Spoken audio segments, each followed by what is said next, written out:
ደግሞ ከሷ በላይ የሚያስፈልጉ እናት ናቸው። እሷ ቀርታብክ እናትህን እኔ ባሳክምልክ አይሻልም? ጨካኝ ነሽ። እሺ ጨካኝ መቼም ይቅር አልልሽም። አይ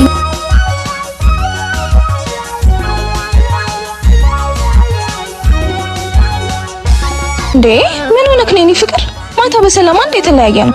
ምን ነው ማዘር አልተሻላችሁም እንዴ? እማዬን እዚህ ውስጥ አትክተቻት። እኔና አንቺ ብንዋደድም ብንጣላም ጉዳዩ እሷን አይመለከትም። ሁሉ ነገር እኮ ተቀየረብኝ። ቆይ በአንድ ቀን ምን ተፈጠረ? መለያየት አለብን። እንዴ እየቀለድክ ነው? እንደዚህ ብዬ ስቀልድ አይተሽኝ ታውቂያለሽ? ቆይ ለምን ምን አድርጌ ነው ይሄን ያህል የምትቀጣኝ? ንገረኝ፣ ግድ የለም እኔም ስህተቴ ምን እንደሆነ ልዋቀው። አንቺ እኮ ምንም አላደረግሽም፣ ምንም ልታጠፊም አትችይም። ለእኔ ሁሌም መልካም ሴት ነሽ። ግን በቃ ተረጂኝ። ከዚህ በኋላ አብሬሽ መቀጠል አልችልም። ተው አትጨናነቅ። አንተን ለማስተካከል መሞከር ለኔ ህመም ማብዛት ነው። ምክንያቱም የጊዜ ጉዳይ ነው እንጂ መሄድ አይቀርም። ደህና ሁን።